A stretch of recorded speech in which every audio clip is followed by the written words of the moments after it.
Bonjour, c'est Cryptolyse, bienvenue dans la quotidienne, notre rendez-vous de 8h du lundi au vendredi pour analyser les news crypto, le marché bien évidemment, le Bitcoin. J'espère que vous allez bien en ce jeudi 17 novembre 2022. Avant de commencer, si vous voulez soutenir la chaîne, likez et partagez la vidéo, ça aide au référencement et abonnez-vous si ce n'est pas déjà fait. Et on va commencer avec les nouvelles, puis après on va faire l'analyse technique habituelle.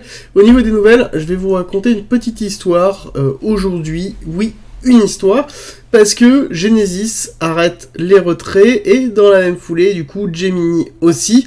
Alors là, ça pose quand même pas mal de questions dessus et je voulais déjà revenir un petit peu sur ce qu'est Genesis et pourquoi ça pose problème et la réaction du cours, un petit peu après la réaction du cours par rapport à ce type de nouvelles-là qui devrait être justement groundbreaking, donc c'est-à-dire qui devrait vraiment secouer les cryptos et ce n'est pas le cas, il faut se poser la question pourquoi. Alors, on va revenir un petit peu sur ce qu'est Genesis. Il faut comprendre que Genesis, ça a commencé comme étant le premier desk Bitcoin qui faisait de l'OTC, d'accord? Donc, c'est-à-dire qu'il prenait en fait des échanges en dehors du marché pour pouvoir limiter les impacts sur le marché.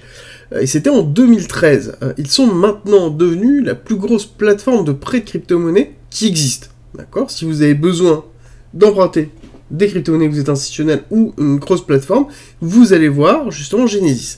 Donc ça sous-entend qu'à l'heure actuelle, c'est ceux qui possèdent quand même une grosse partie du volume actuel.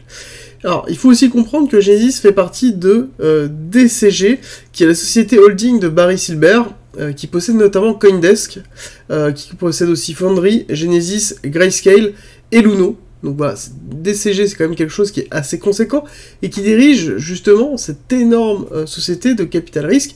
Et pour bien arriver à assimiler l'impact, je vais vous donner quelques chiffres qui ont été notamment donnés en Q4, donc quatrième trimestre 2021. Nous avions 50 milliards de dollars de prêts, avec 31 milliards de dollars en volume échangé au comptant et 21 milliards de dollars de produits dérivés négociés. Juste sur le dernier trimestre 2021, ce qui est colossal. Et pour aller un petit peu plus loin et comprendre ce qui s'est passé en 2022, parce que malheureusement, je pense que Genesis a pris quand même très cher en 2022, parce que aussi c'était le plus gros créancier de 3ici. D'accord, 3ici, qui s'est effondré en juin notamment, et il lui avait prêté la somme énorme de 2,4 milliards de dollars. Alors, Genesis a déposé une plainte pour 1,2 milliard contre 3ici pour essayer de récupérer une partie des fonds. DCG, donc la société mère, est intervenu et a pris en charge cette créance de 1,2 milliard de dollars, laissant du coup Genesis sans aucun passif lié à 3ici. Mais il y a eu quand même un impact, notamment avec la chute de 2022. Au troisième trimestre 2022, donc hier, les chiffres ont chuté quand même de manière totalement spectaculaire, avec 8,4 milliards de dollars de prêts accordés, contre 50, je vous rappelle, 8,4, 50, quand même un gros trou, et nous avons 18,7 milliards de volume négocié en comptant, 9,6 en dérivé, donc on passe de 31 à 18,7, et on passe de 21 à un petit peu moins de 10. Donc on est quand même sur une grosse chute en 2022, mais après c'est classique au vu de ce qui s'est passé. Alors, maintenant, il faut se poser la question, pourquoi cette chute de Genesis est-elle si grave? Alors, il faut bien comprendre tout le schéma. Donc pour ça, je vais essayer de vous expliquer qu'il y a justement des dizaines d'entreprises comme Gemini, qui utilisent Genesis pour aider leurs clients à créer du rendement, justement à créer du yielding. Et c'est le principe de beaucoup de plateformes de CeFi qui vous proposent des rendements contre du dépôt de liquidité.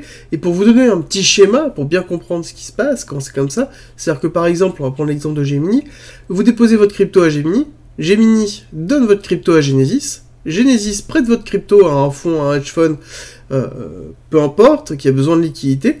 Genesis propose un taux X plus 2, par exemple 10% plus 2%, et Genesis donne à Gemini 10 plus 1%, et Gemini vous donne 10%.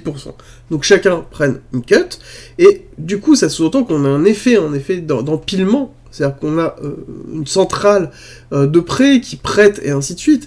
Et donc forcément, quand cette centrale de prêt arrête les retraits, forcément tout ce qui est derrière va poser problème. Et justement, là la question qu'on doit se poser, c'est où allons-nous à partir de là? Il faut espérer déjà dans un premier temps que DCG a des fonds pour soutenir ce qui est en train de se passer. Je suppose personnellement qu'ils ne l'ont pas et qu'ils sont justement en train d'essayer de faire des levées de fonds actuellement. Ça me paraît la meilleure hypothèse. Et on peut se poser la question suivante, est-ce que c'est l'élément clé de la chute des dominos, ou est-ce que c'est la fin de la purge? Pour rappel, on a commencé la purge avec Terra Luna, ensuite Celsius, ensuite 3AC, donc à chaque fois tout est passé partie d'un stablecoin algorithmique ultra risqué, sur lequel des énormes sociétés ont fait des erreurs de gestion et des mauvaises gestions autour d'actifs excessivement risqués comme Terra Luna. Et à côté, nous avons la malversation de FTX qui est arrivée derrière, mais qui était déjà impactée avec ce qui s'était passé avec Celsius, ce qui s'était passé avec 3ici, était déjà excessivement impacté et avait d'énormes trous, comme on a pu le voir. Donc c'est juste que FTX aurait dû sombrer à ce moment-là et ne l'a pas fait.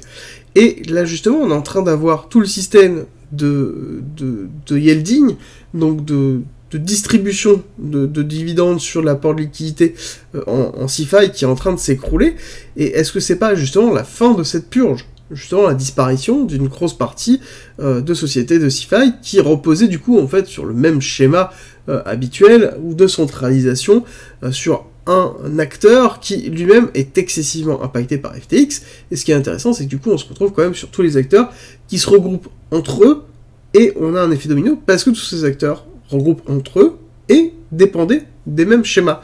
Et du coup, c'est vraiment cette question-là, est-ce que c'est la fin de l'effet domino, ou est-ce que c'est la fin de la purge, est-ce que c'est le début de l'effet domino, pardon, excusez-moi, ou est-ce que c'est la fin de la purge? C'est vraiment la question qu'il faut se poser, parce qu'il faut comprendre que l'information est tombée hier, avec Gemini aussi, et à côté, nous n'avons rien en termes de cours, en termes d'impact, nous avons très très peu d'impact. Alors là-dessus, il y a plusieurs choses, ça veut dire plusieurs choses, on l'abordera dans la partie technique tout à l'heure.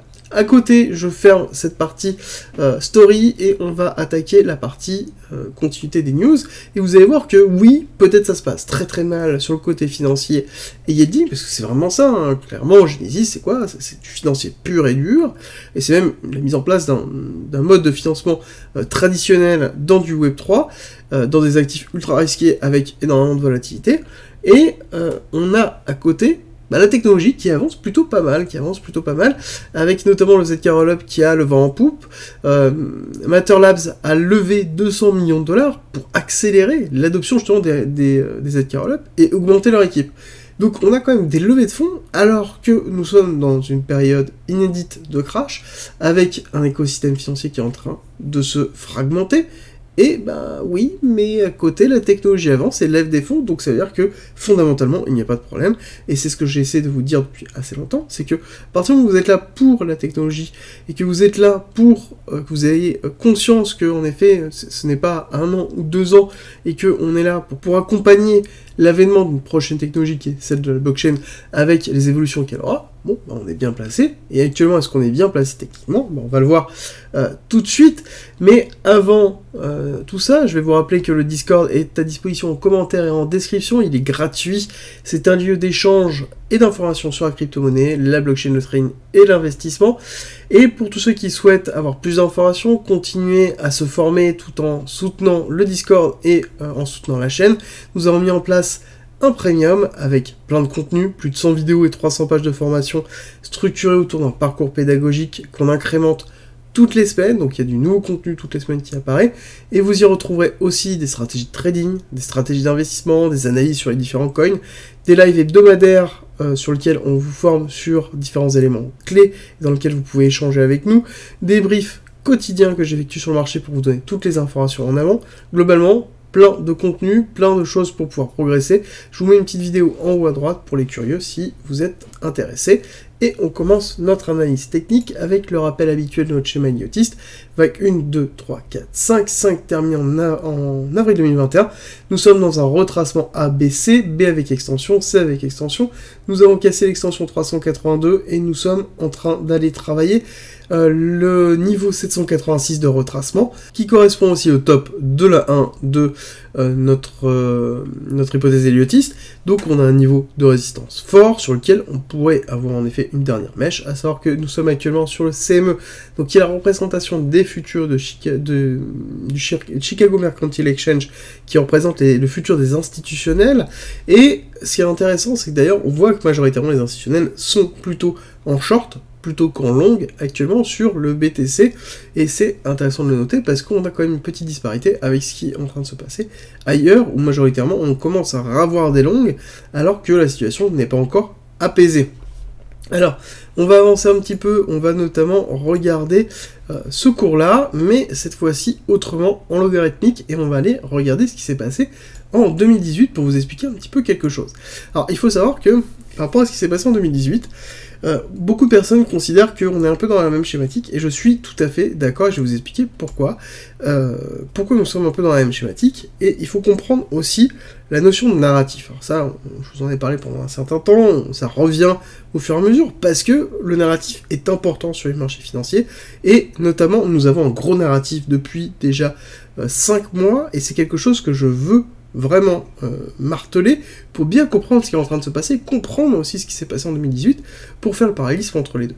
Déjà, il faut comprendre que en 2018, lorsque il y a eu le break très très fort en début 2018, il y a eu vraiment une grosse cassure et une grosse réaccélération, et ensuite on a eu une zone de temporisation avec une baisse des volumes qui a été quand même très très longue, qui a vraiment été très très longue. Là-dessus, on est quand même sur une période qui a duré 276 jours, d'accord, où globalement on a fait quelque chose qui était une forme de neutralité. Il y avait vraiment très peu de volatilité, très peu de volume, avec notamment une zone où on a failli tous s'endormir, qui était cette zone ici, où on a eu 62 jours, donc quasiment 2 mois, dans lequel il ne se passait quasiment rien du tout, avant d'avoir un break baissier très très fort, vraiment très fort, avec une première réaction et deuxième break baissier. Je vous ai parlé de la fractalité, de cette schématique ici, que l'on retrouve là, par rapport à ce qu'on est en train de vivre aujourd'hui. Maintenant, je vais vous parler de la fractalité psychologique. D'accord? Vraiment la fractalité psychologique, qu'est-ce qui s'était passé quand on a break ici? D'accord? Là, ça a été grosse surprise, ça a été vraiment gros Black Swan. Quand on est arrivé au plus bas, déjà les personnes, on n'y croyait pas. De ce qui s'était passé, on avait la phase ici où on était totalement sous le choc, et ici, lors de la réaccélération haussière et de la cassure baissière, bon bah globalement, c'était simple, c'était on va break en dessous, on va aller chercher potentiellement les 2000, on va chercher les 2500, voire même potentiellement, il y en a certains qui allaient chercher la liquidité qui était en dessous à 1800 pour aller chercher cette liquidité-là, il y en a même qui se disaient qu'on allait descendre en dessous des 1000. Bon, bref. Donc globalement, la direction était très basse, et le mental dessus aussi était très très bas, d'accord? Les personnes étaient totalement persuadées qu'on allait break baissier, et c'était même l'unique solution, il n'y avait rien d'autre. Et à savoir que, bon, à ce moment-là, on avait aussi un marché financier qui avait break, on avait plutôt aussi un narratif qui était assez sombre, qui était moins sombre que le narratif actuel, mais dans lequel nous avions justement une grosse cassure, et à côté, bah, on est reparti à la hausse assez fortement, sur lequel on a fait première accélération, retest, deuxième accélération, et sur lequel après on a fait un break aux structures majestueux ici avec de la volatilité et du volume, et on est reparti très très très fort. Alors, moi, le point que je vais vous donner, je vais pas vous dire qu'on est en train de faire la même chose, pas du tout, c'est que il faut se décorréler de la notion de narratif. Très important, le prendre en compte, oui. Actuellement, nous avons en macroéconomie quelque chose qui est compliqué, dans lequel nous avons notamment une guerre géopolitique très forte entre les différentes puissances, plus une guerre européenne avec la Russie contre l'Ukraine, et globalement, on va le dire, l'OTAN en général. Nous avons une problématique d'inflation colossale, nous avons une rupture dans les chaînes d'approvisionnement, nous avons à côté une augmentation du vecteur énergétique. Il faut comprendre que le vecteur énergétique, sans énergie, on n'est pas capable de créer de la valeur, donc forcément sans énergie, et si on a une contraction du volume énergétique, forcément on va avoir une contraction du marché économique, en tout cas de l'économie réelle, et dans lequel forcément on va avoir un impact fort au niveau des marchés financiers. Donc on est aussi dans une crise financière, dans lequel on rajoute une augmentation des taux directeurs de la Fed qui impacte le monde entier, parce que le dollar représente quand même la monnaie internationale, dans lequel nous ajoutons encore une fois des tensions très fortes entre la Chine et l'Amérique autour de Taïwan. Bon, on est quand même dans un setup qui est très compliqué, très très lourd en termes de macro. Là-dessus, sur la partie crypto, donc on rajoute encore une couche, on est actuellement dans une crise de confiance autour des exchanges centralisés, et à savoir qu'au début on a eu justement la chute de Terra Luna avec la crise des stablecoins décentralisés, donc sur lequel on avait une crise de la décentralisation de la monnaie, c'est-à-dire qu'on était obligé d'avoir, pour avoir un stablecoin, passer par de la centralisation. C'est quelque chose qui a été tiré comme conclusion de Terra Luna, même si DAI fonctionne, enfin bon, il y a plein d'autres choses, mais DAI repose partiellement sur l'USDC, mais c'est pas la discussion actuelle, mais ça a été le premier choc, et le deuxième choc, c'est globalement, la centralisation, ça marche pas beaucoup non plus, hein, aussi, parce que nous avons notamment Celsius qui s'est vautré, on a à côté, justement, FTX avec la malversation qui a entraîné d'autres sociétés qui commencent à avoir mal, avec ce qui est en train de se passer avec Genesis, qui est justement une transposition totale d'un marché financier tradit vers du Web3 qui correspond pas forcément avec une centralisation totale du YLD. Bon, on est totalement dans une crise de confiance dans laquelle, voilà, on a vu qu'il y a certaines choses dans la décentralisation qui ne fonctionnaient pas, la centralisation n'est pas la solution, mais voilà, on est quand même dans une crise de confiance assez forte, mais dans lequel il n'y a pas, on a eu une capitulation liée avec une clause sur liquidation, mais on a quand même aussi un narratif qui est plutôt mauvais, en se disant que on est dans quelque chose qui va break en dessous de 14 000, qui va aller à 10 000, qui va aller à 3 000. Donc, pareil, on est dans cette schématique-là où, globalement, on va casser baissier, on va casser baissier, on va casser baissier. Dans tous les cas, la macroéconomie est mauvaise. Dans tous les cas, FTX, c'est mauvais. On va avoir un effet domino qui va avoir lieu. Voilà, c'est quelque chose que vous avez toujours en boucle, en boucle, en boucle, en boucle. Et on a très peu de personnes qui sont plutôt majoritairement boules, ou en tout cas se disent, ok, maintenant, on va prendre du recul, on va se dire, ok, est-ce que la macroéconomie est si mauvaise que ça? Bon, la macroéconomie, oui, elle est très très mauvaise, on est d'accord. Mais on a quand même des signes positifs, qui sont pas les meilleurs signes positifs, mais on a quand même des signes d'allègement dans lesquels le narratif ne va pas. C'est ça qui est intéressant. C'est-à-dire qu'on nommait ces parties-là. On nommait le fait qu'il y a eu la rencontre Biden-Xi, qui est plutôt très très positif. On nommait le fait qu'il y a des discussions entre la Russie, la Turquie et l'Ukraine, pour une sortie de conflit.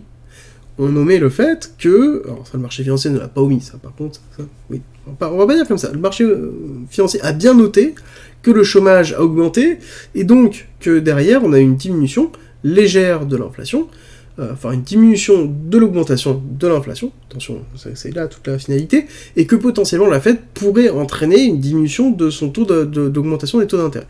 Bon, somme toute, on est quand même dans quelque chose où on est en train d'alléger la charge. On est en train d'alléger la charge géopolitique.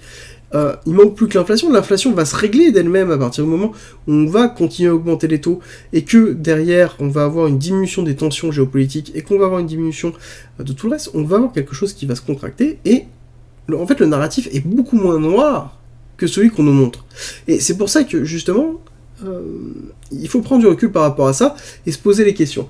Et ne pas se dire et être persuadé que justement on doit casser plus bas, parce que là à ce moment-là vous avez un biais qui ne prend pas en compte toutes les informations, et donc il faut se mettre en considération que oui on peut casser plus bas, mais oui on ne peut ne pas casser plus bas, et justement se positionner par rapport à ça, et c'est exactement ce qu'on a vécu en 2018, c'est exactement le sentiment qu'on avait à ce moment-là, c'est exactement les communications qu'on avait, c'est exactement ce qu'on ressentait à ce moment-là, quand ça a break, et là on est exactement dans la même schématique.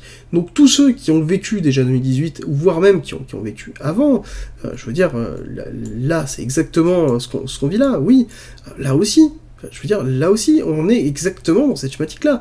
Là, quand on a eu la cassure en 2015, clairement, c'était, globalement, ça allait zéro.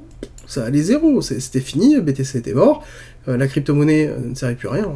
À l'époque, c'était majoritairement quand même BTC, Ethereum était qu'un mirage d'une hypothèse, mais on était quand même dans quelque chose qui est exactement similaire. Donc pour ceux qui ont vécu déjà les différents biens et les phases de capitulation de ces biens-là, bon, est-ce que c'est si différent ?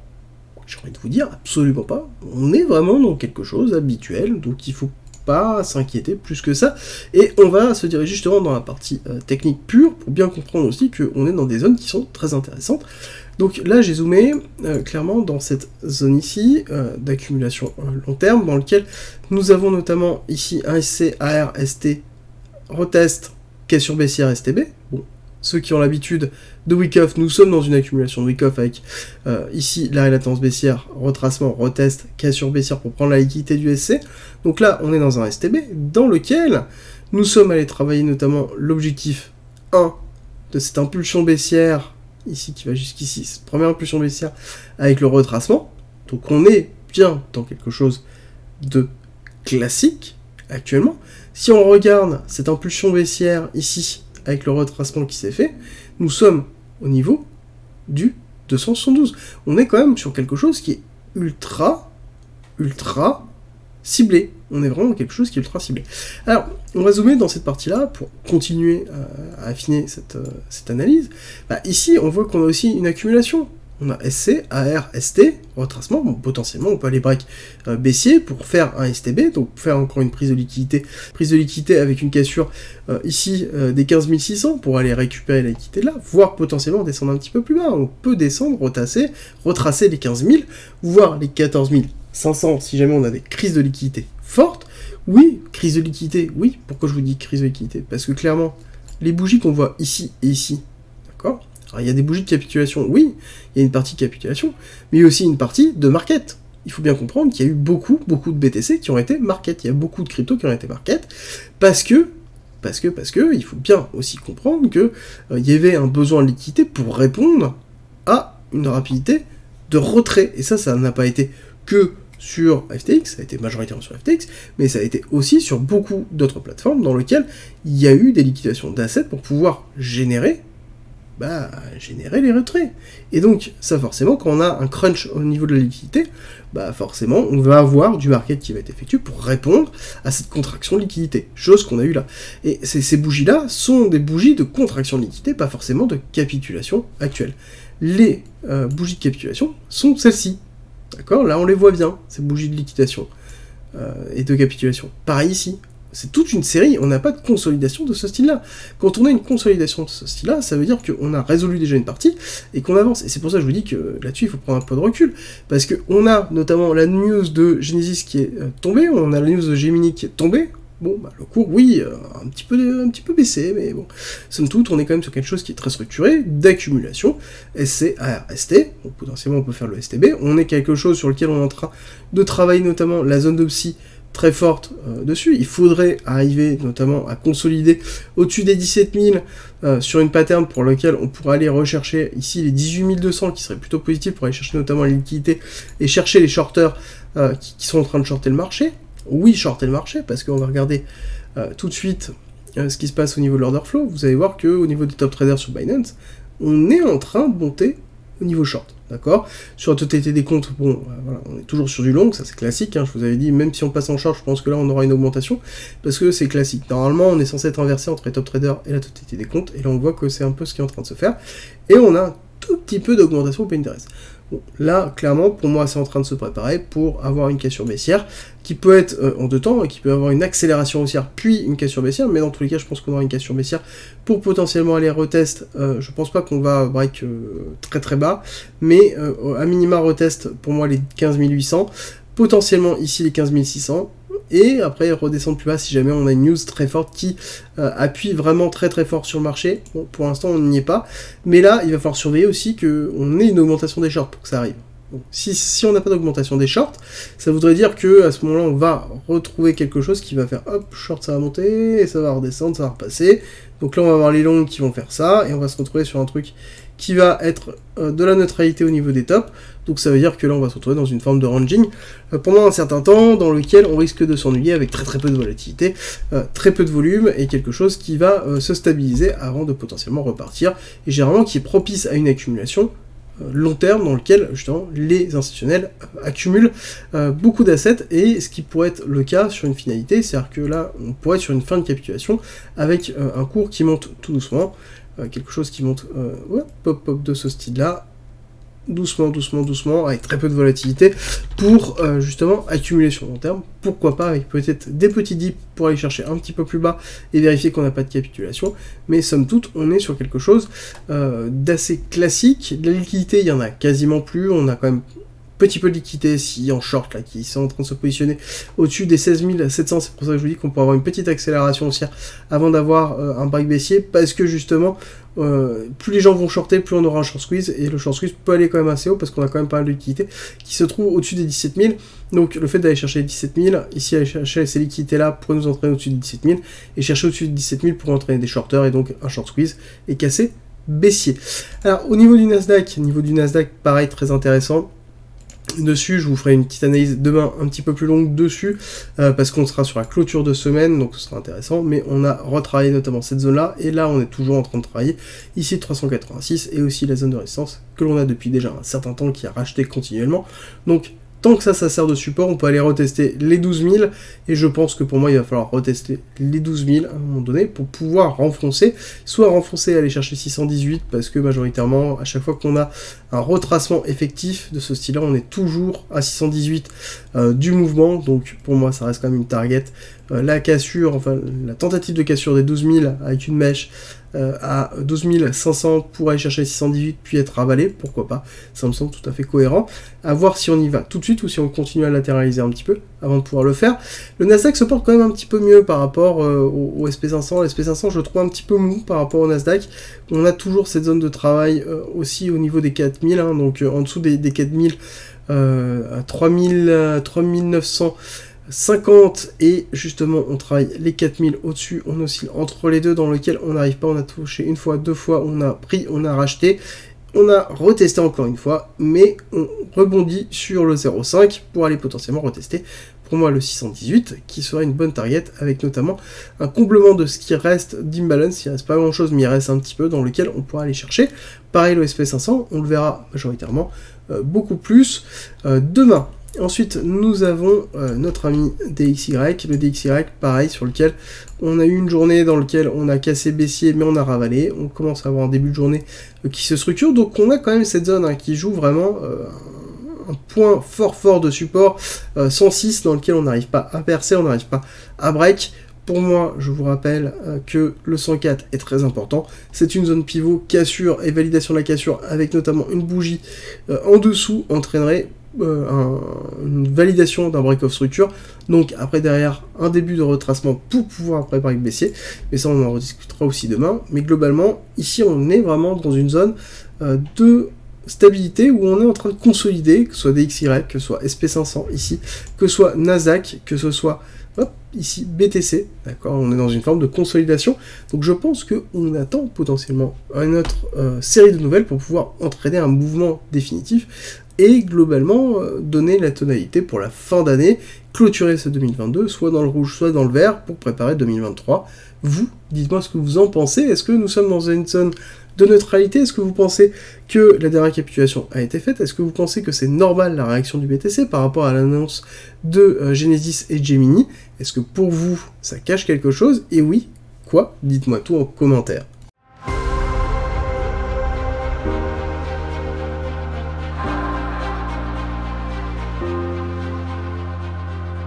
Si tu aimes mon contenu, n'hésite pas, partage, like, ça m'aide énormément, et rejoins-nous sur Discord.